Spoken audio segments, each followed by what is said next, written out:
Así que una vez más, muchas gracias por unirse a esta sesión. Como les voy a recordar las sesiones que hemos tenido, los seminarios que ya hemos celebrado. La primera fue analizando un poco el aspecto legal de las campañas, luego hablamos del sistema de Naciones Unidas y hoy vamos a hablar de la concienciación pública en las campañas.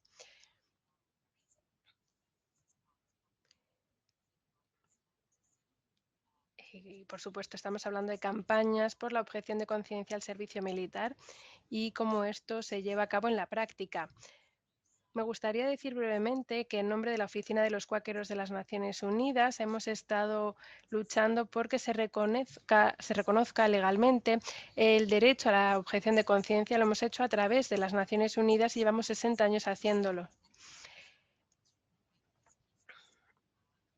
Esto viene de nuestro testimonio por la paz que hacemos los cuáqueros.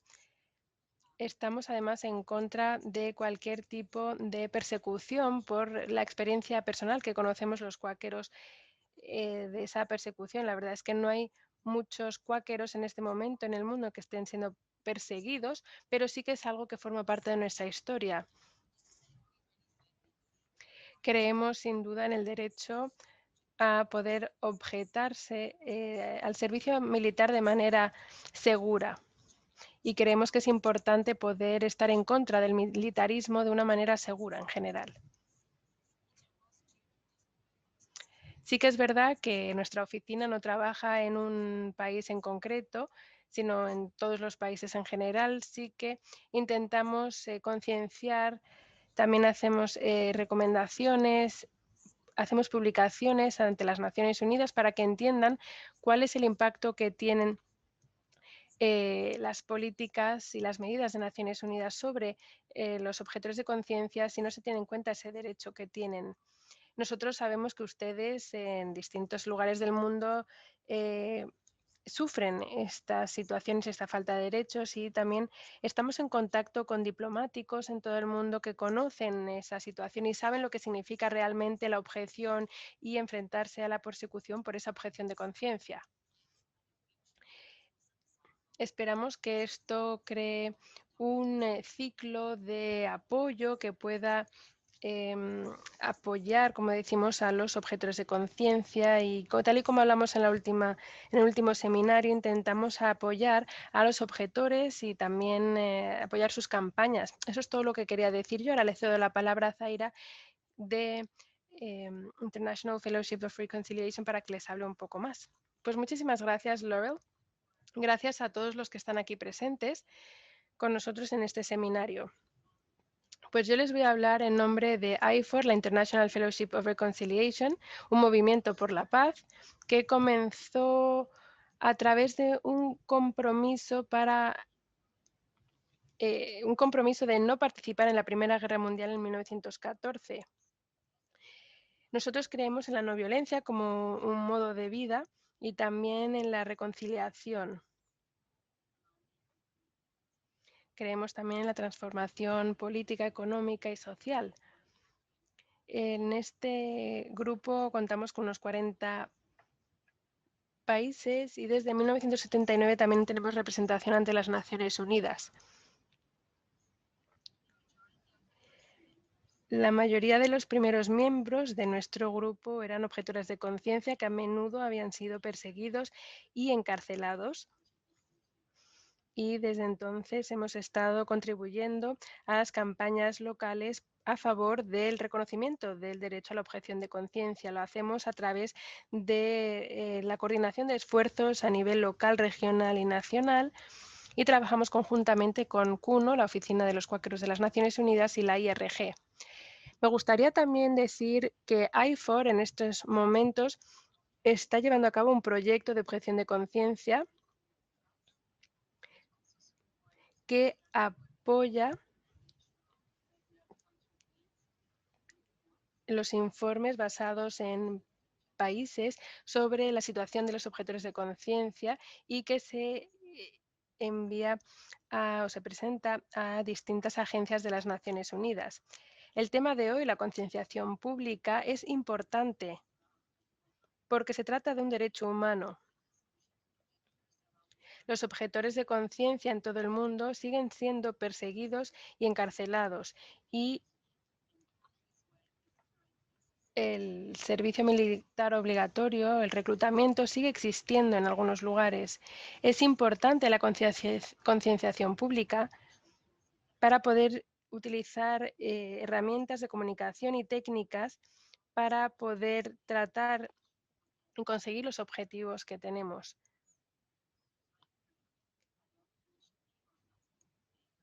Las campañas pueden ser puntuales o a largo plazo. Esas campañas además pueden tratar sobre distintos temas, pueden abordar distintos problemas.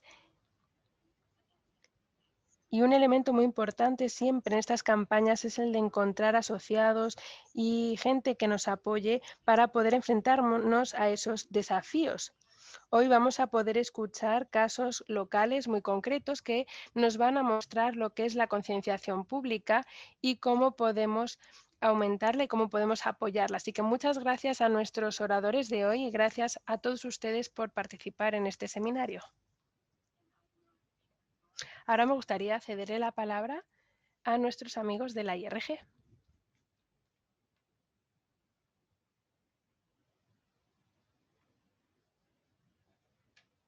Natalia, ¿está apagado el micrófono? Voy a hablar en español, Nayo, para que cambies el canal. Hola a todos, buenos días, tardes, noches.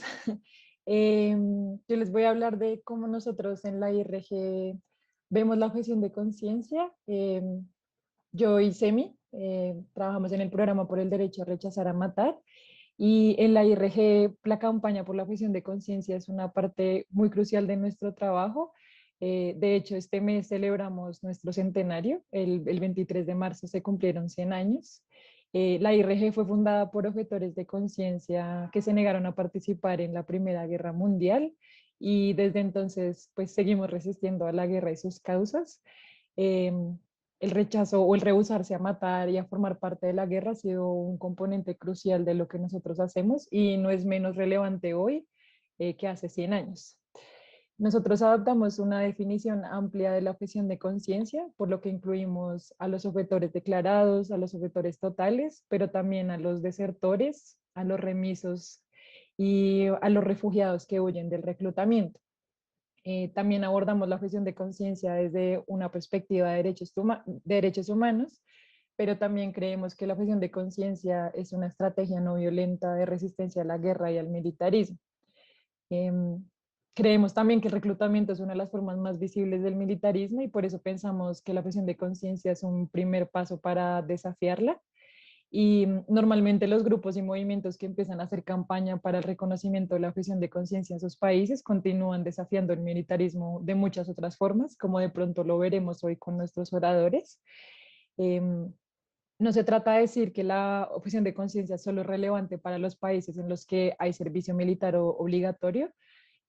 Seguimos creyendo que el derecho a la objeción de conciencia de los soldados que forman parte de los ejércitos profesionales es algo también muy importante, y seguimos trabajando también para responder a esos intentos de reintroducir el servicio militar obligatorio en países donde ha sido abolido.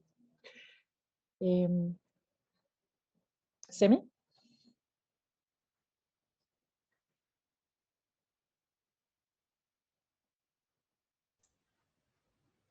Muchas gracias, Natalia. La verdad es que no tengo nada que añadir a lo que acaba de decir Natalia sobre la perspectiva que tiene la IRG con respecto a la objeción de conciencia, así que muchas gracias.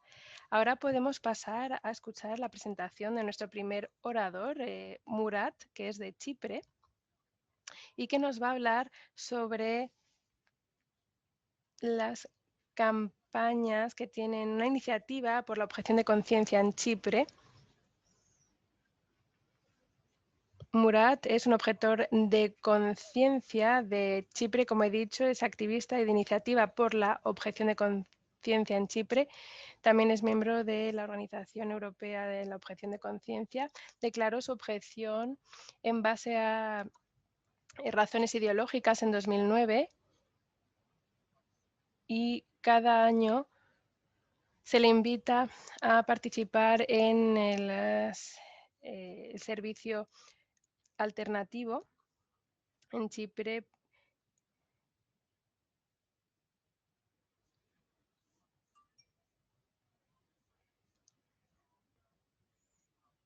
Así que ahora no me queda más que invitarle a Murat a contarnos su historia. Adelante, Murat. Pues muchísimas gracias a todos. Como entiendo que no tenemos mucho tiempo,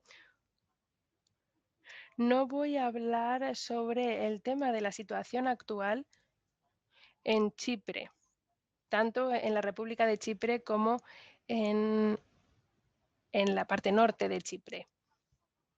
Lo que voy a hacer es centrarme en las campañas, en la campaña que realizamos, más en concreto la campaña de norte de Chipre.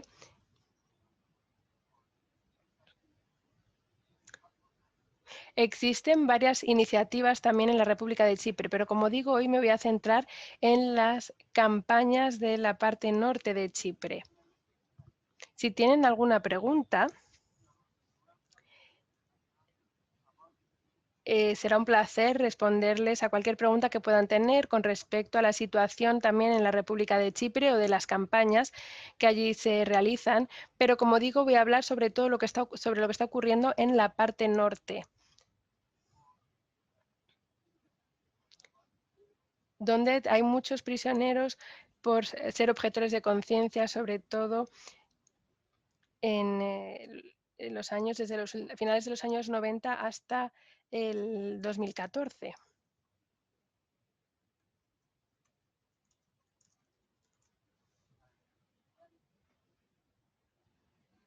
Estoy compartiendo mi pantalla, no sé si la pueden ver. No, de momento no, pero esperamos poder verla en un momento. Si puede a lo mejor dejar de compartir la pantalla y volver a intentarlo.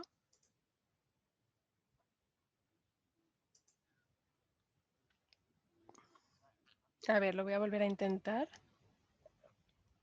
Antes la habíamos conseguido ver, no sé si ahora podrán.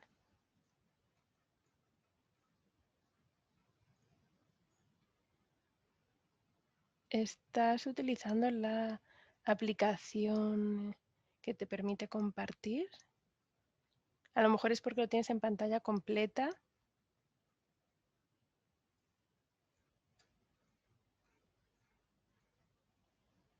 Qué extraño.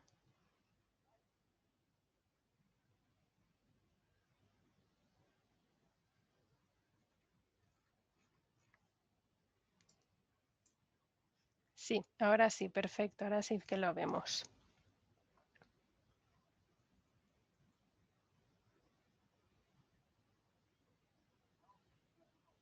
Lo ven bien, ¿verdad? Estupendo. Gracias. Bueno, pues estas son nuestras historias en la República Turca del Norte de Chipre. Todo empezó con el caso de Salih Askeroglu en 1993 y que se opuso a participar en el servicio militar porque en los años 80 se negó a unirse al ejército y cruzó ilegalmente al sur de Chipre. A mediados de los años 90 decidió volver al norte de Chipre y las autoridades le dieron la bienvenida, pero luego le mandaron directamente a cumplir con el servicio militar, algo a lo que él se opuso. Tras varios juicios, le detuvieron. Sí que es verdad que realizamos distintas campañas en esa época, pero no era fácil para nosotros realizar campañas porque las condiciones en los años 90 no eran muy buenas. Como pueden ver en la imagen de la izquierda, se ven a los miembros de la campaña, todos los que estaban ahí apoyando a Salih. Pero como verán, no es tanta gente. Aquí uno de los miembros que se ven es un poeta muy conocido en Chipre y que apoyaba esta causa. Tras ese caso, en 2007 decidimos organizarnos y celebrar de distintas reuniones. En 2007, 2008 realizamos distintas actividades en distintas ciudades en la parte del norte de Chipre. Y en 2009 organizamos la primera reunión internacional anual en Chipre, algo que fue muy importante para poder mejorar y agrandar nuestras campañas. También salíamos a las calles en 2008, como pueden ver aquí, por ejemplo, y también vendíamos un periódico, el Kibrus.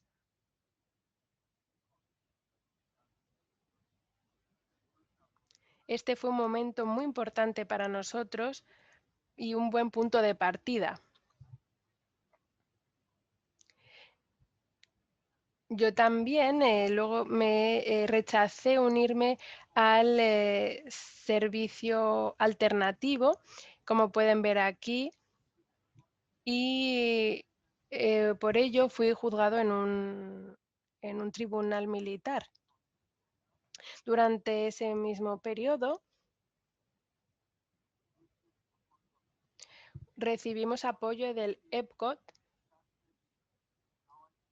y nuestro caso fue transferido a un tribunal constitucional porque se dijo que esto era un conflicto relacionado con la libertad de pensamiento, el derecho a la libertad de pensamiento, y por ello se transfirió el caso, como digo, al Tribunal Constitucional. Aquí también les muestro cómo se celebró una rueda de prensa para hablar sobre el caso del Tribunal Militar, y por fin en 2011 recibíamos cada vez más apoyo y por fin conseguimos llevarlo al otro tribunal.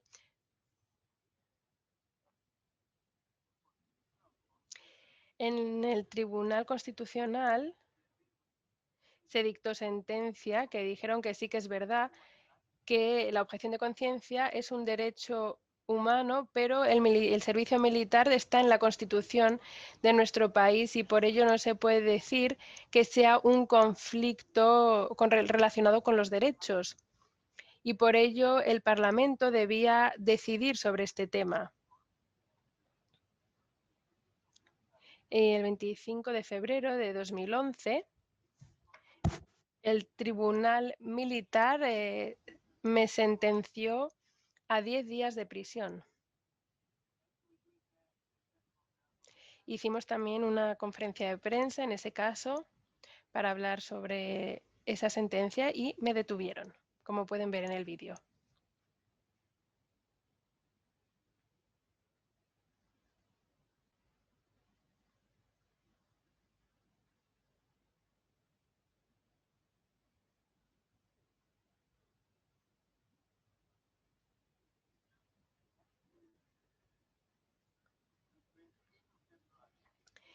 El 28 de febrero, distintas organizaciones salieron a las calles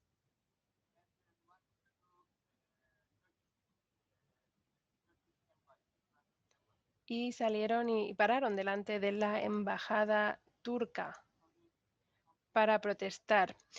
Esto es otro ejemplo de las campañas que hemos realizado.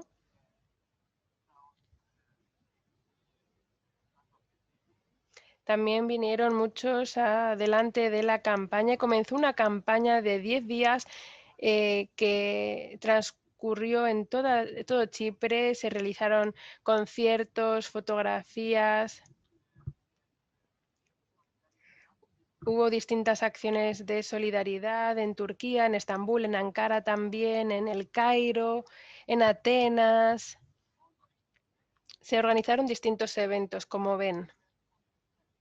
Y como digo, estos eventos tuvieron lugar a lo largo de 10 días y también se intentó hablar e impactar a las autoridades, y fue la primera vez que se permitió que las autoridades permitieron a que los periodistas accediesen dentro de la prisión a entrevistarse conmigo.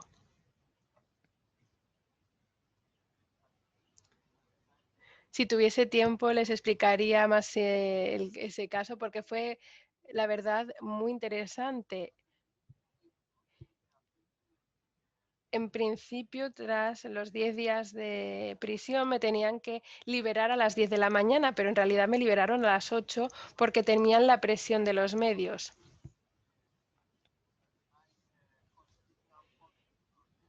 Y luego, debido a todo el proceso ante el Tribunal Constitucional, cuando terminó el proceso, empezó otro caso, que es el de Haluk Selam Tufanli, que como le verán aquí en la parte izquierda de la imagen,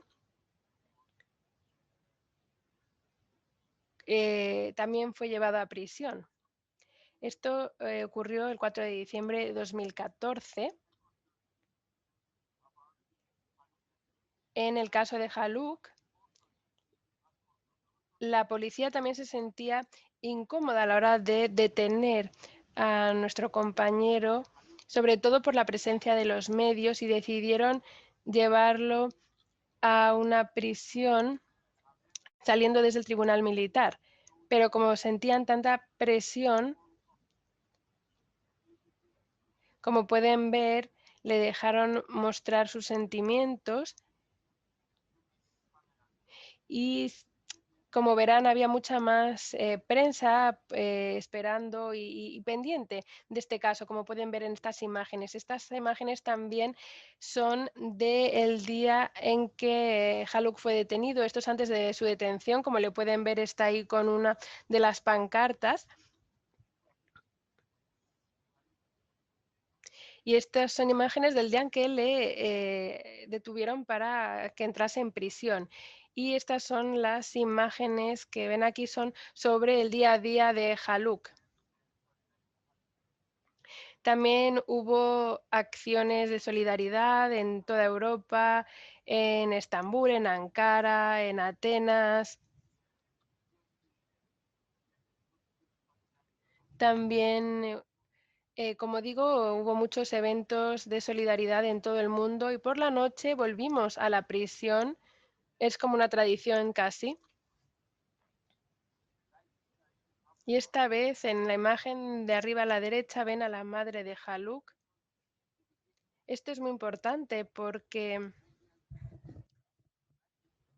al principio los medios de comunicación de extrema derecha decían que había muy poca gente en estas campañas. Y aquí, como podrán ver en esta imagen, la madre de Haluk hizo una declaración ante los medios para hablar sobre la situación. Por ello fue un caso muy importante.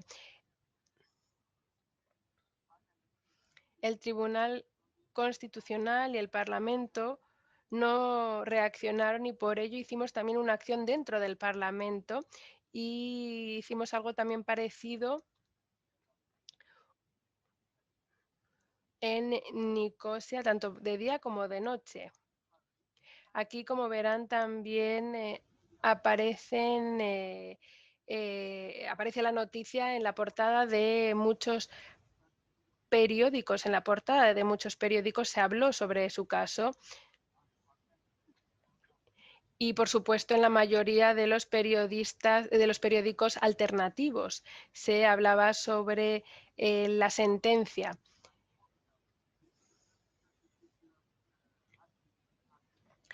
También había acciones el 9 de diciembre de 2014 organizadas por distintos activistas chipriotas, turcos, y fue una acción común. Como pueden ver aquí, también había soldados de las Naciones Unidas.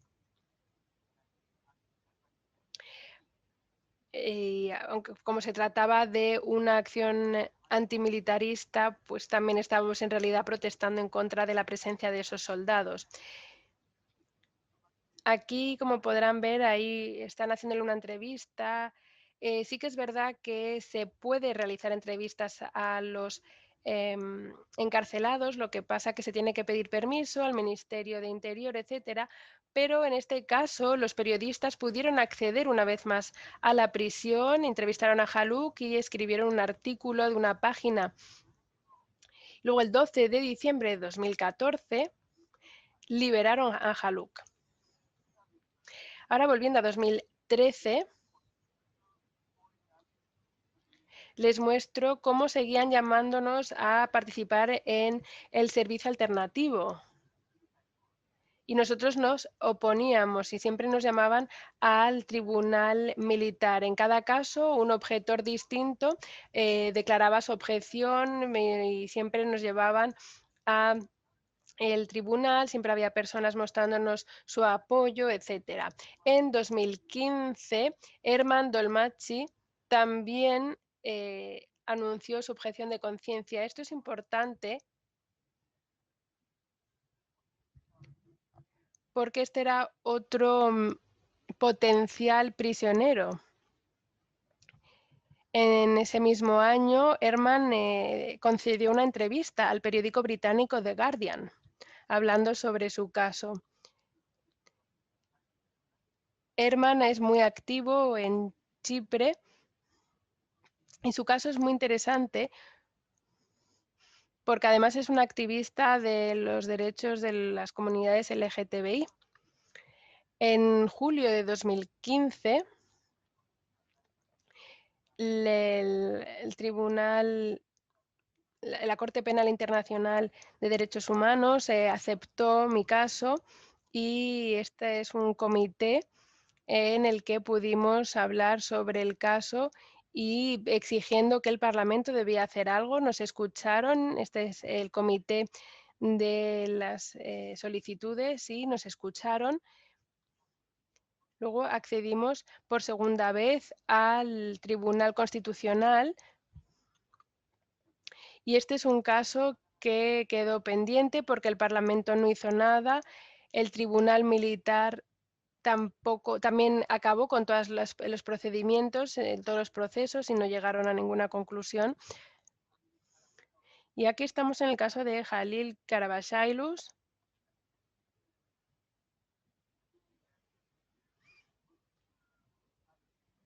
Una vez más conseguimos que los medios de comunicación se interesasen por el caso y cubrieran la noticia.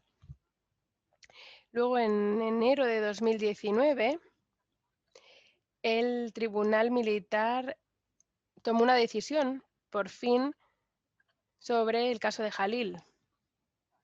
Pero en esta ocasión actuaron de manera distinta. No tomaron la decisión de manera inmediata. El Tribunal Militar dijo que Jalil tenía que pagar unas tasas, como una multa. En ese caso, todos los periódicos publicaron esa decisión del tribunal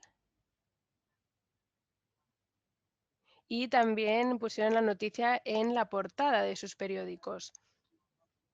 Jalil simplemente dijo que él no pagaría esa multa y 10 días después nos reunimos en su casa y estuvimos esperando a la policía. En ese caso, la policía tuvo mucho más cuidado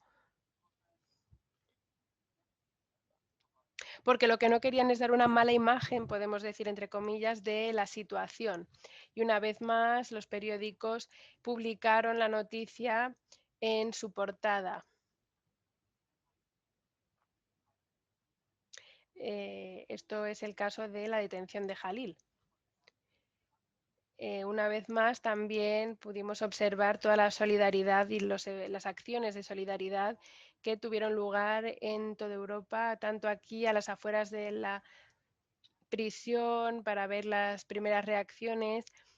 Vimos el apoyo de distintas ONGs, sindicatos, distintos grupos, etc. Y el 17 de enero de ese mismo año, 2019,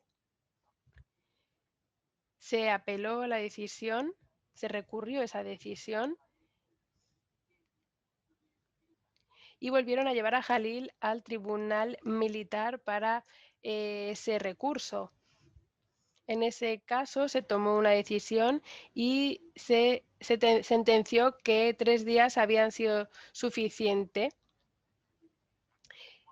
y lo liberaron. ¿Y a qué se debe? Pues Jalil fue liberado como digo, porque decidieron que había sido suficiente esos 3 días y esta información, esa liberación, se publicó una vez más en todos los medios de comunicación. ¿Y por qué? Pues porque el 13 de enero de 2019 el gobierno tomó la decisión de enviar un borrador de una ley al Parlamento y se decidió que bueno, este tipo de decisiones se tenían que tomar en el Parlamento y no en los tribunales militares. Y establecieron que no deberían tomarse medidas penales en estos casos. Luego un comité parlamentario emitió una declaración y una vez más los periódicos pues nos dieron publicidad también a otra declaración que hicimos nosotros y como pueden ver aquí participamos en distintas reuniones con los distintos comités. La primera reunión tuvo lugar el 13 de febrero de 2019. Fue una reunión con distintas asociaciones de derechos humanos y con los distintos representantes y estuvimos hablando sobre los cambios que se deberían, modificaciones que deberían verse en el gobierno. Aquí vemos también, por ejemplo, las alternativas que ofrecen los testigos de Jehová al servicio militar, otra asociación que también se unieron a esas reuniones parlamentarias y que compartían información sobre distintas creencias religiosas, sobre distintas opciones, alternativas, etcétera.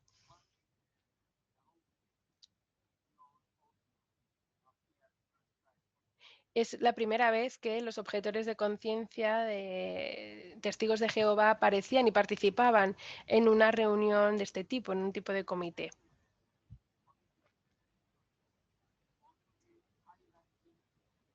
En ese comité también había altos rangos del ejército en la reserva ya retirados y el comité debatió también distintos temas que cubrieron los medios de comunicación.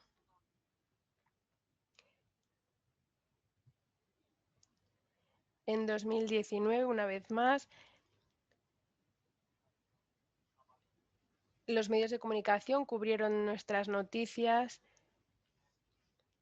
cuando hablábamos de la necesidad de una medida urgente para que el Parlamento aprobase ese borrador, pero no fue así.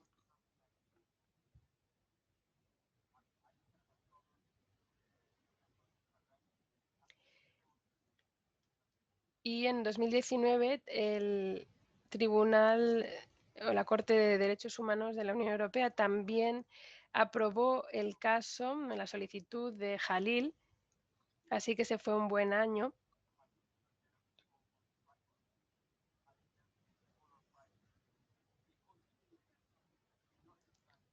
Sin embargo, ya llevamos mucho tiempo esperando para el caso de Jalil. Jalil ha estado tantas veces en los tribunales que ya hemos perdido la cuenta. Sí que es verdad que en este caso no le llamaron a un tribunal militar, pero le continúan llamando a él y a otros amigos nuestros también. Estamos esperando que se comience un proceso de Armando Maggi. Así que esta es la situación actual de nuestras campañas. Muchas gracias por su atención y me disculpo si he hablado demasiado. Sí, yo estaba a punto de decirle, si no le importa terminar y resumir un poco, muchas gracias.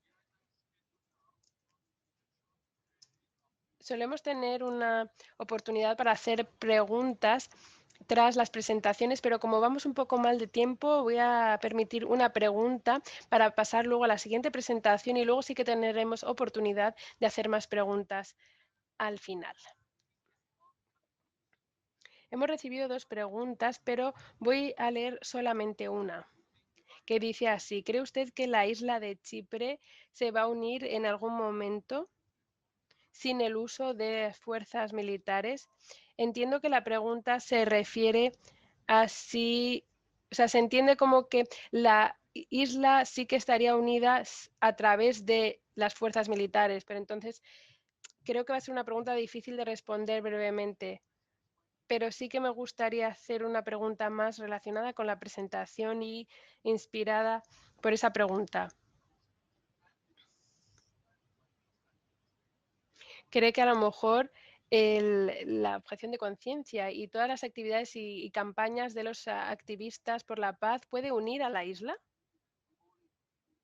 Pues la verdad es que creo que sí, ya podemos ver la situación práctica con respecto a este problema.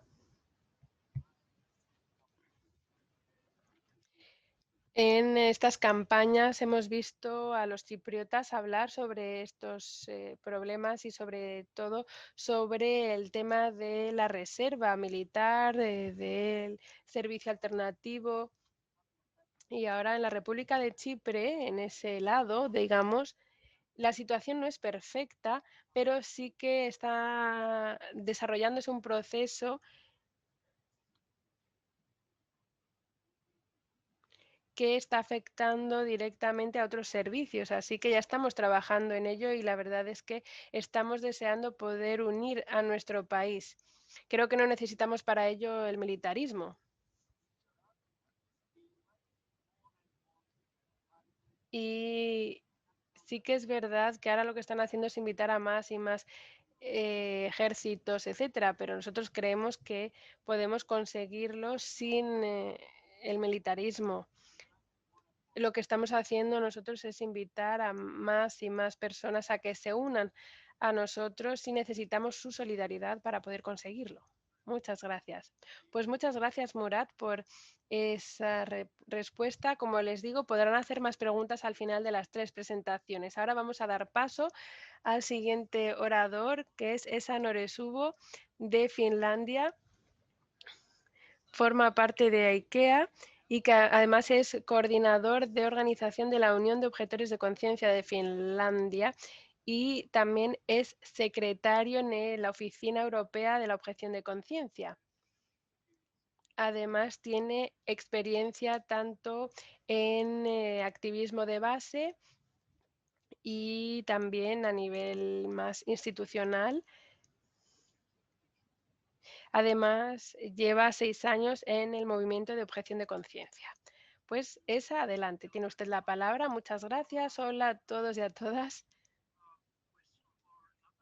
Tengo una pregunta para Natalia. Me gustaría ver cómo podemos hacer lo de la traducción. No sé si hablo un poco y luego se traduce o...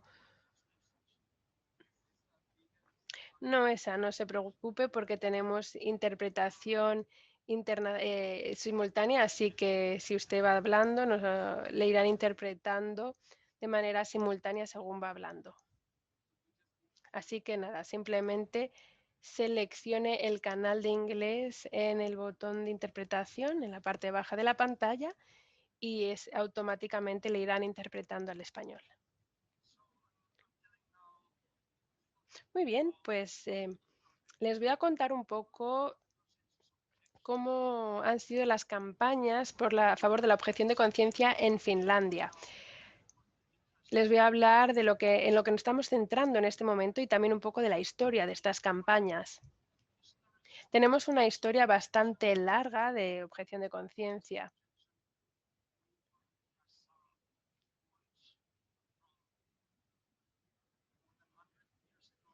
El movimiento se puede decir que empezó hace más de 100 años y continúa en la actualidad. Pero seguimos teniendo algunos problemas porque la sociedad finlandesa sigue siendo bastante militarizada. Aquí verán un poco de información sobre la situación actual. Todos los hombres son obligados a cumplir el servicio militar obligatorio.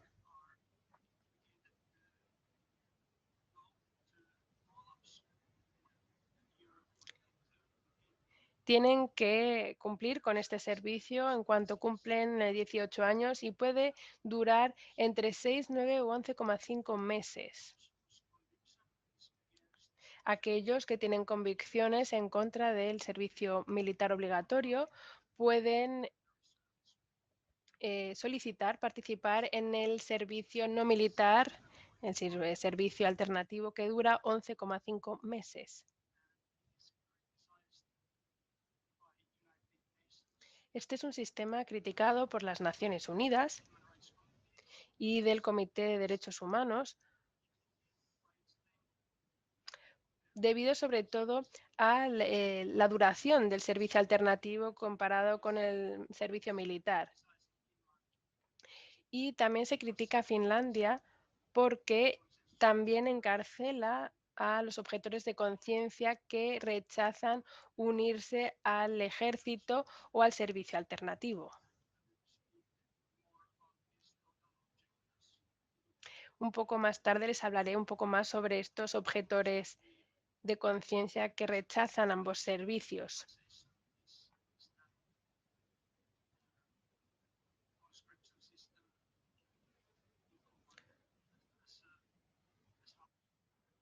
Otro problema que hay es que el sistema de reclutamiento es común, es algo que no se ve bien ante los ojos de la sociedad. Y luego además es un sistema basado en el género. Además existen problemas para conseguir información sobre la posibilidad de declararse como objetor de conciencia.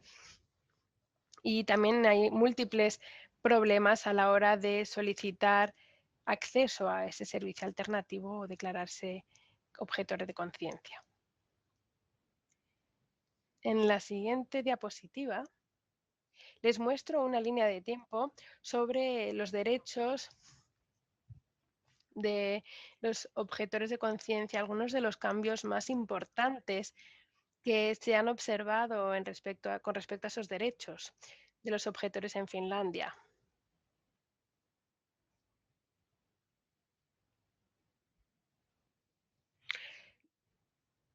Lo que les quiero decir sobre todo es que los derechos con los que contamos en la actualidad han sido conseguidos por activistas a través de la acción directa, la desobediencia.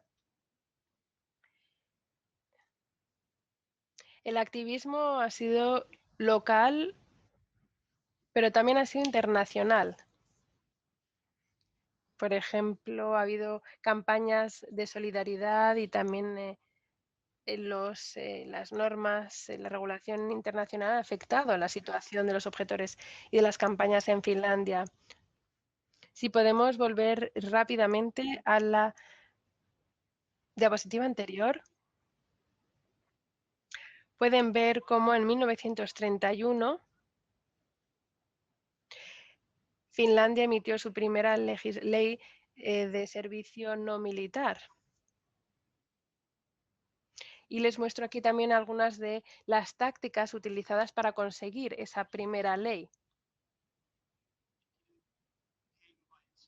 Es una ley que no se consiguió sin esfuerzo, sino que requirió mucha presión por parte de los activistas. Algunas de las tácticas utilizadas fueron la objeción total.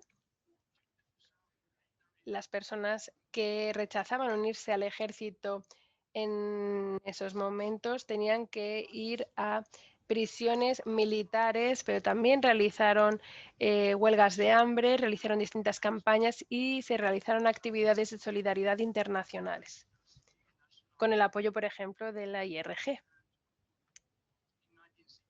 En los años 60, sobre todo a finales de los años 60, hubo una nueva ola de radicalización y se utilizaban argumentos políticos, incluyendo argumentos éticos y religiosos, como razones para no realizar el servicio militar. Algunas de las acciones que se realizaron fueron la quema de pasaportes militares y también el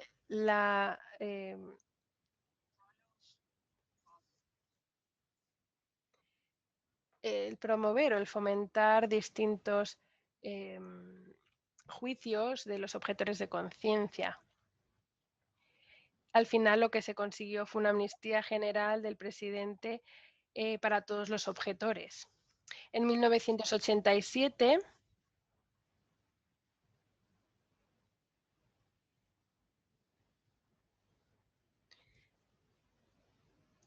se aceptó que todos los objetores de conciencia que quisiesen declararse como tal pudiesen hacerlo sin tener que dar explicaciones. Esto se consiguió a través de distintas manifestaciones, presión internacional, etcétera, y campañas también. Y en 2008, por fin, se aceptó la objeción de conciencia también durante tiempos de guerra y no solamente en tiempos de paz.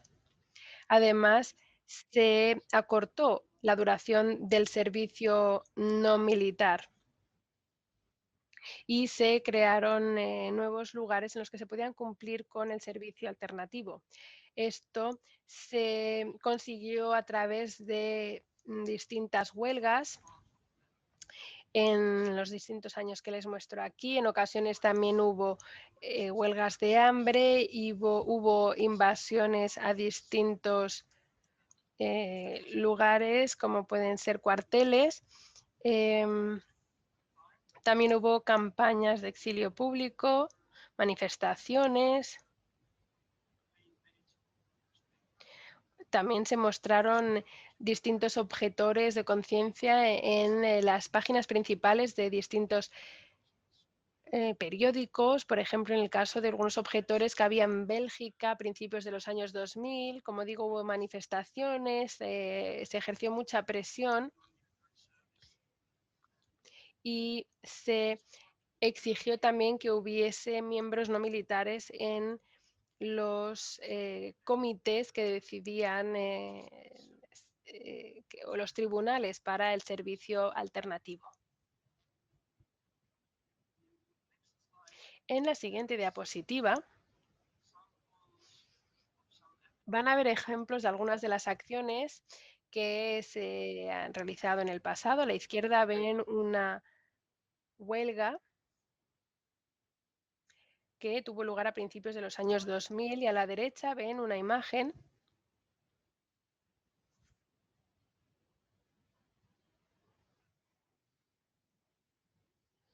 de unos demostradores que están sentados delante de un cuartel.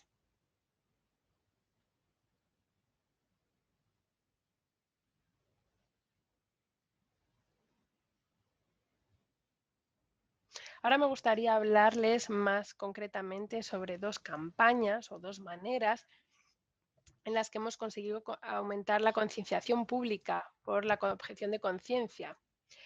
La primera campaña se llama Call Up, es una llamada, la campaña llamada. Se organizan por el ejército y el ayuntamiento, pero no dan información suficiente sobre cómo se puede solicitar participar en el servicio alternativo, el servicio no militar. Entonces, nosotros lo que hacemos es compartir información en panfletos sobre el servicio no militar, el servicio alternativo, y lo hacemos delante de distintos edificios públicos. Les hablamos también sobre la objeción total, también sobre la exención a participar. Les hablamos también del poder estar en contra del reclutamiento.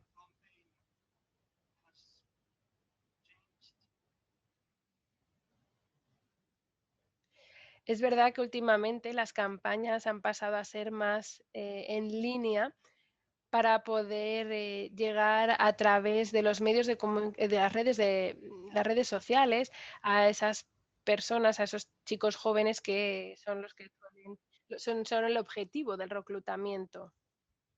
Así que hacemos campañas de publicidad sobre la objeción de conciencia para los jóvenes.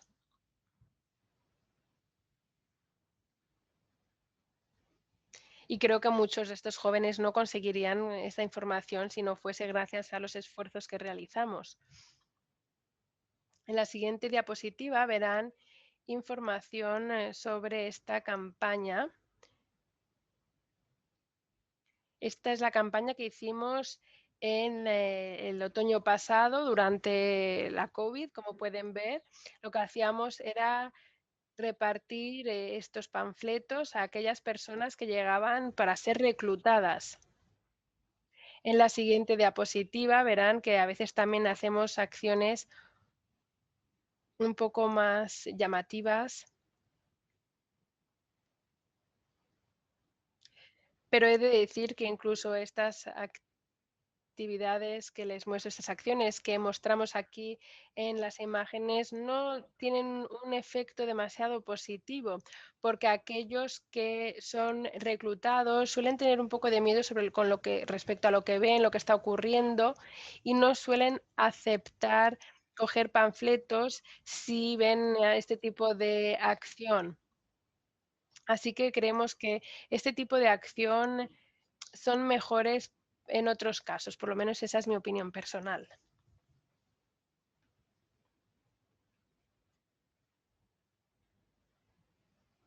La objeción total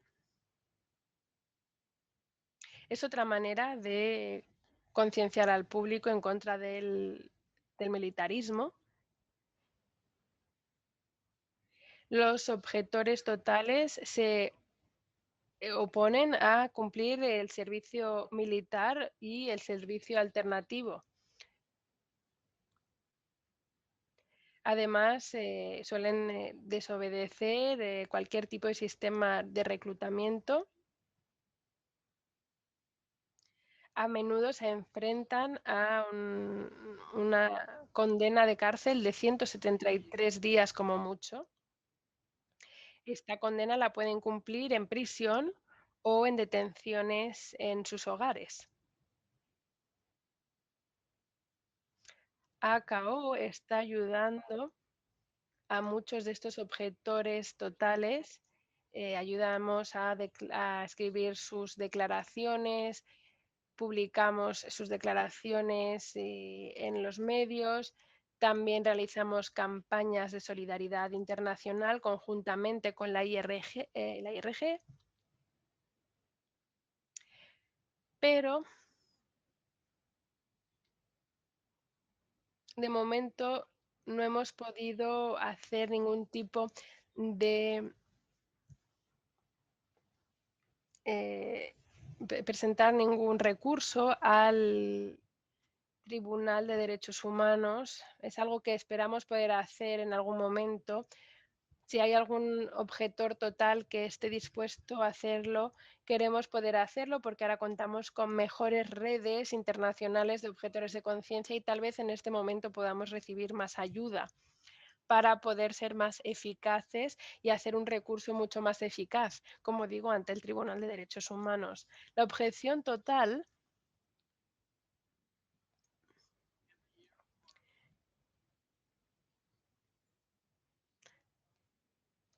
lleva tiempo establecida en Finlandia y todos los años hay docenas de objetores totales. Es algo que todo el mundo conoce, todo el mundo sabe que los objetores de conciencia totales están en prisión. Muchas personas están en contra de ello, pero no es fácil conseguir la atención de los medios de comunicación con facilidad. Por ello es muy difícil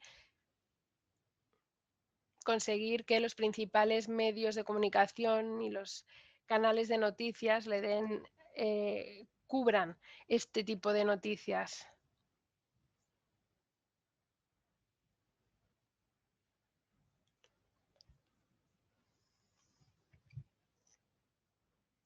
En la siguiente diapositiva voy a mostrarles algunos ejemplos de las acciones que hemos realizado.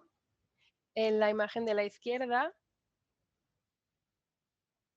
les mostramos el caso de cuando se encarcela a un objetor de conciencia total y se consigue atención. Solemos hacer campañas o manifestaciones para dar a conocer el caso. En la imagen de la derecha, arriba a la derecha, es a lo mejor una acción menos correcta, pero es también un tipo de activismo que se realizaba a finales de los años 80 en apoyo de los objetores de conciencia, objetores totales. En la imagen inferior izquierda es un objetor de conciencia total que estaba en huelga de hambre en los años 90. Hace mucho tiempo ya que no se hacen huelgas de hambre. Y si alguien decide ponerse en huelga de hambre, podríamos apoyarles, pero esa persona tiene que estar muy segura de que quiera hacerlo. Y en la imagen inferior derecha es otra acción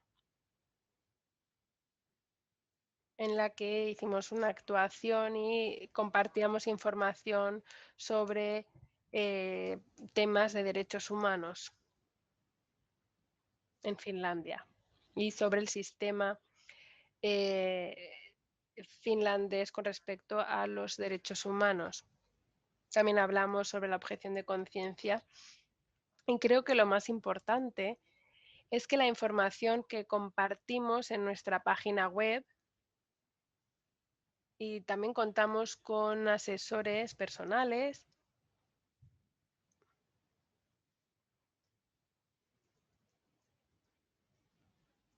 asesoramos a muchas personas todos los años. Si me puede cambiar la siguiente diapositiva, mostrar la siguiente diapositiva, por favor, Natalia. Sí, algo importante que hacemos para compartir información y para concienciar al público es hacer distintas campañas en las redes sociales. Estamos presentes en Facebook, en Twitter, en Instagram, en YouTube. Hacemos vídeos.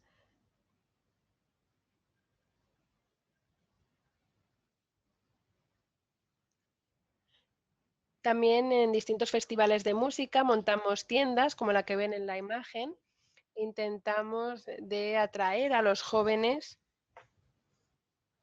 y también salimos a la calle para conocer a esos jóvenes, encontrarnos con esos jóvenes en distintos contextos. Organizamos también eventos culturales propios, suelen ser conciertos de música. Y nos reunimos también con aquellos que están cumpliendo con el servicio alternativo, el servicio no militar. Y algo que creo que es muy importante, sobre todo mirando al futuro, son las visitas en las escuelas. Es algo que estamos comenzando a hacer otra vez. Y creo que es una respuesta a los cambios que estamos observando en la sociedad. El militarismo en Finlandia ha aumentado mucho su presencia en las escuelas y por ello creo que es importante esa presencia nuestra también.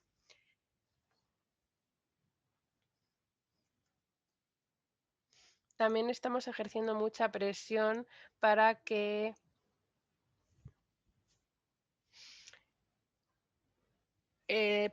los jóvenes tengan mucha más información cuando se les recluta, por lo menos que tengan más información y mejor información que la que tienen en la actualidad.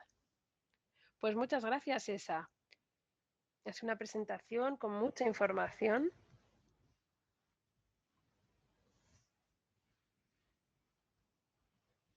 Como digo, vamos un poco tarde, así que vamos a intentar ser breves, pero me gustaría leer un comentario que ha escrito Rachel en el chat y que tal vez sea útil para nuestros amigos de Finlandia. Para los objetores de conciencia totales en Finlandia, tal vez sea más útil que se dirijan primero al Comité de Naciones Unidas de Derechos Humanos de Naciones Unidas en lugar de acceder directamente al Tribunal de Derechos Humanos Europeo, porque a lo mejor es algo que les puede interesar. Por ello, le invito a que por favor se ponga en contacto con Rachel tras este seminario, porque igual les puede ayudar. Así que muchas gracias por esa presentación tan interesante. ¿Tenemos alguna pregunta para esa? Tal vez no, pero entonces me gustaría hacerle una pregunta.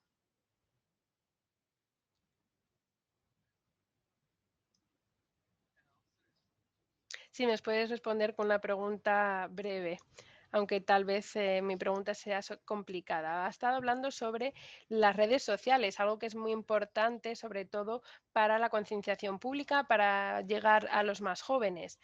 Entonces me pregunto qué tipo de estrategia utilizáis cuando utilizáis las redes sociales, si tenéis algún tipo de consideraciones prácticas que tenéis en cuenta a la hora de aparecer en las redes sociales. Sí, tenemos un grupo encargado de las redes sociales, son miembros activos de nuestro grupo.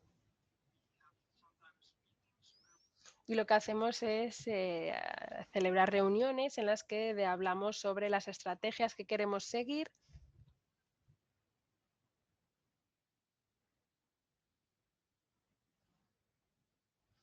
Intentamos, en los últimos años hemos compartido más información en Instagram y en YouTube, muchos más vídeos, porque sí que es verdad que en esas plataformas es donde podemos llegar a más jóvenes, a los jóvenes a los que queremos informar.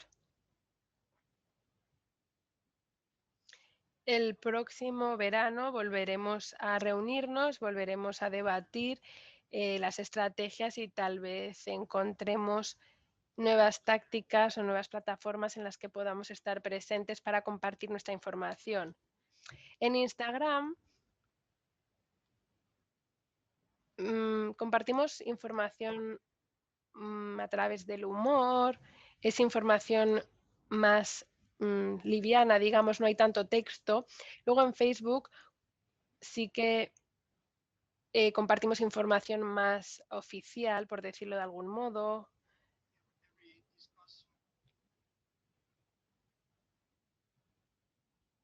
Y cualquier debate sobre el servicio no militar o el reclutamiento, solemos luego también continuarla con escribiendo algo en Twitter. Y si queremos invitar a alguien a que se una a esos debates, pues sí que solemos compartirlo, como digo, en Twitter. Muchas gracias, César. Pues creo que ahora ya podemos dar paso a la tercera presentación. Tenemos a Amnon Bronfieldstein de Israel, que es miembro de Mesarbot. Nos va a hablar sobre las campañas de Mesarbot. Amnon es activista en la red de solidaridad de objetores de conciencia políticos en Israel. Es además es activista, como esa es su profesión. Mesarbot es una red, como digo, de solidaridad que apoya a aquellos que no quieren convertirse en soldados por motivos de conciencia y que además están en contra de la ocupación allí en Israel. Así que adelante, Amnon. ¿Pueden ver bien mi presentación? ¿Sí? Estupendo. Pues voy a intentar hablarles un poco también sobre la situación en Israel, un poco sobre la historia del movimiento, pero sobre todo les voy a hablar sobre las campañas y lo que hacemos, lo que estamos haciendo en la actualidad y en los próximos meses y años. Mesarbot es la red que apoya a aquellas personas que rechazan ser militares, ser soldados, y estamos en contra también de la ocupación. Apoyamos a aquellos que a lo mejor no se identifican como objetores, mientras que sus razones para no enlistarse esté relacionada con la ocupación o relacionada con la guerra entre Israel y los países que la rodean. Me gustaría empezar comenzando viendo un vídeo que hicimos de Hallel Rabin. Hallel estaba en contra, era una objetora es la última objetora de conciencia, pasó 56 días en una prisión militar y mientras estaba en prisión hicimos campañas para que fuese liberada. Lo hicimos tanto en Israel como en el extranjero. Espero que puedan ver el vídeo y escucharlo.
Bueno, pues creo que en este vídeo se muestra muy bien el caso. Y es una manera interesante de presentarles el caso, no solo por lo que representa Jalel, lo que creen muchas personas allí en Israel, sino que creo que también habla muy bien sobre los activistas de Israel, jóvenes que deciden no participar en el ejército y que sufren por esa decisión. Ahora voy a pasar a la siguiente diapositiva. En Israel, todos los ciudadanos pueden participar en el servicio militar. El no participar, el rechazar participar en el servicio militar puede ser castigado con una sentencia en prisión. Es decir, es un crimen. Y como han escuchado decir a Jalil, ella estuvo en una prisión militar, no en una prisión civil.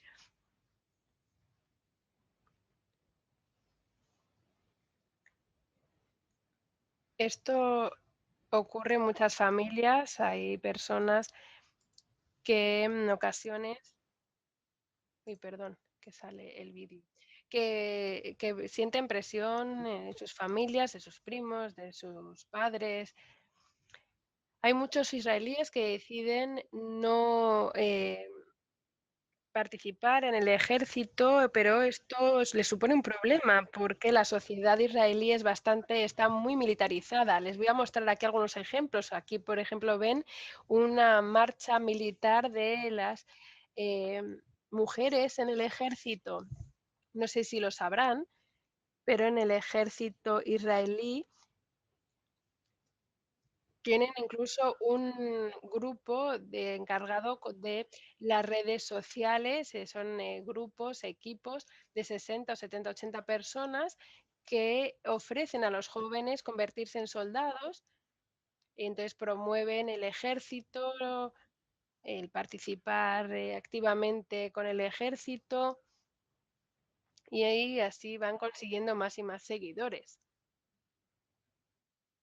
Aquí también les comparto un artículo sobre el Ministerio de Educación y cómo se había prohibido que los soldados acudiesen a distintas escuelas en Haifa, perdón, a distintos grupos, y se les prohibió esa presencia en las escuelas porque decían cosas negativas sobre el ejército. Entonces, cualquier persona en Israel que luche a favor del derecho a no unirse al ejército está librando una lucha muy pública y muy dura. La primera generación de objetores en Israel empezó en los años 50, creo, pero en los años 70 fue la primera vez que se realizó una acción pública a través de una carta de Shministim. Shministim son los alumnos de los últimos cursos de la escuela secundaria en Israel. Entonces, esa carta de Shministim, como se llama, de los estudiantes, se dirigió al ministro de Defensa de la época y explicaban su razón por la cual no querían unirse al servicio militar. En los años 80, el movimiento de objetores creció, fue cada vez más popular y durante la guerra en contra del Líbano en el 82 hubo muchísimas demostraciones delante de las prisiones militares. También se celebró un festival de cultura y arte en contra de la guerra del Líbano, también en contra del encarcelamiento de los objetores. Y ese movimiento fue creciendo poco a poco y creo que fue la primera vez que la idea de la objeción de conciencia se dio a conocer en Israel, no solo para unas pocas personas, sino a nivel más general. Para no hablarles de toda la historia desde los 80 hasta la actualidad, porque es demasiado compleja y no podría hacerlo en solo 15 minutos. Me gustaría decirles ahora que Mesarbot se creó en 2015, era un movimiento nuevo de la juventud. Sí que es verdad que ese activismo ya existía, pero era un movimiento nuevo para ofrecerles a los objetores un papel importante, que fuesen los líderes que estuviesen en control de casi todo. Esto se hace sobre todo asegurándonos de que Mesarbot es una organización sin jerarquía, es decir, no tenemos un consejo de administración, ningún comité, y lo que intentamos hacer es ser más bien una red que acompaña y apoya a los distintos objetores de conciencia. Intentamos también organizar grupos de personas para que se unan en su objeción o que realicen acciones públicas de manera conjunta. Aquí en la imagen de la izquierda tienen un ejemplo de una acción pública. Se realizó ante la prisión militar número 6, es la misma que de los años 80, y continuamos yendo ante esa prisión, no sé si continuaremos yendo en los próximos años, y creo que lo más bonito de esta manifestación es que los prisioneros de esta cárcel pueden escuchar la manifestación, porque la cárcel no está al lado de una ciudad, sino que está alejada en las montañas, entonces es fácil escuchar a los manifestantes. Y en ocasiones los encarcelados tienen la oportunidad de hablar ante los medios también. Sin embargo, también he de decir que en ocasiones algunos de los prisioneros se los transfiere a otras cárceles para evitar estas manifestaciones. En la imagen de la derecha ven a Sahar Yalom, un objetor de conciencia de 2018, y esta fue una acción de acompañamiento. Íbamos con él a la base militar, incluso ahora durante la pandemia del coronavirus, y a pesar de que ha sido difícil organizar y reunir a muchas personas, sí que conseguimos que viniesen 20 personas porque se iba a hacer el acompañamiento en un lugar público, al aire libre. Así que es importante apoyar a los objetores y dejarles que cada uno organice como quiera su campaña. Entonces, si se quieren centrar en un tema o en otro, por ejemplo, si quieren hablar sobre el feminismo o la relación entre el feminismo y el militarismo, pueden hacerlo. Si prefieren centrarse en la ocupación o sobre otro tema, pueden hacerlo. Si prefieren hablar sobre la muerte de palestinos por el ejército israelí, pueden centrarse en ello, etcétera. Algo que también intentamos hacer en Mesarbot es mantener los grupos activistas y que sean en contacto. No suele haber muchas objeciones públicas y por ello es importante mantener el contacto entre una objeción y otra. Estas imágenes son de hace unos años, del año pasado, perdón. La de la derecha fue una manifestación en contra de la anexación de uno de los territorios ocupados. Los más jóvenes de Mesarbot, que tenían 15, 16 años, algunos incluso de 14 años, eran todos alumnos de secundaria, se organizaron con sus amigos dentro de sus círculos sociales, consiguieron 400 firmas y ayudaron a crear distintos eventos y manifestaciones. Me gustaría aclarar que esta imagen es de una manifestación que celebraron distintos partidos políticos. No era solo una demostración de Mesarbot, pero sí que es verdad que nosotros aportamos también una visión más joven y así podemos manifestarnos al lado de políticos o personalidades, etcétera.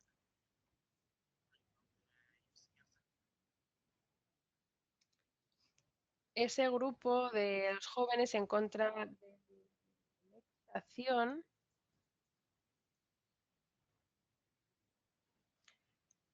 muestra lo que es la esencia de Mesarbot. Es un grupo de jóvenes que se reúnen una vez al año o más veces para hablar sobre distintos temas, que acudían juntos a las manifestaciones y creo que esto demuestra muy bien lo que es son las acciones de los miembros de Mesarbot, ya sea en contra del gobierno o de la situación de los objetores, etcétera. Por ello, al final Mesarbot hace que se unan los distintos miembros, se reúnen, escriben sus propias cartas, sus declaraciones. En el caso del movimiento de la juventud que se muestra en esta imagen, escribieron una carta y nosotros luego les ayudamos a dar publicidad, a hacerla pública en todo el mundo.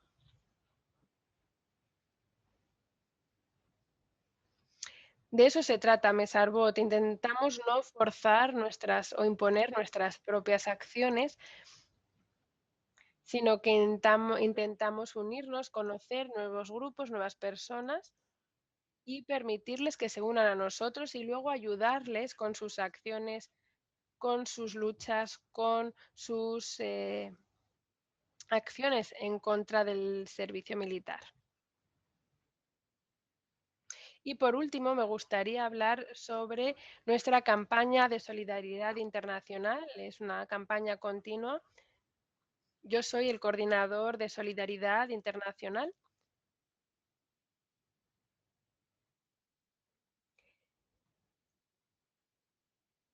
y trabajamos conjuntamente Misarbot y la red de solidaridad de objetores que ayuda a distintas organizaciones, perdón, la red de solidaridad de objetores. Intentamos trabajar conjuntamente. Si quieren, si están interesados, se pueden unir a nuestro boletín. Todos los meses les mandaremos esa newsletter, ese boletín con todas las acciones, actividades. Y creo que es una herramienta muy interesante para poder llegar a un público más amplio, a lo mejor un público que jamás ha tenido acceso a ese tipo de información. Por ejemplo, cuando Ale Rabin se convirtió en objetor de conciencia, pudimos dar a conocer esta noticia en Sudamérica, en India, en Europa. Creo que llegamos a todos los continentes. Esto es algo que no podíamos hacer con anterioridad. Antes, las campañas en los medios de comunicación se hacían solo internamente en el país, pero ahora podemos llegar a mucha más gente a través de este boletín. Así que les invito que si están interesados en estos temas y quieren ayudarnos y compartir nuestro mensaje, que se unan, eh, que accedan a recibir ese boletín. Les voy a compartir ahora en el chat el enlace. Es un boletín gratuito y si lo pueden compartir con sus amigos o compañeros, nos va a ayudar mucho. Creo que además es interesante también para todo el mundo porque lo que les acabo de compartir es lo que está ocurriendo en este momento, pero en 2 o 3 meses puede cambiar todo mucho dentro de Israel, en Palestina o dentro del movimiento de objetores. Y este boletín, como digo, se publica todos los meses y les vamos actualizando sobre todos los cambios que pueda haber. Lo voy a dejar aquí y así ceder un poco de tiempo a las preguntas, porque la verdad es que podría hablar de muchas cosas, pero este era el mensaje principal que les quería transmitir, hablarles del boletín, de la newsletter y decirles que pueden formar parte de esta solidaridad internacional. Muchísimas gracias, Amnon. La verdad es que ha sido muy interesante escucharte hablar sobre esas campañas.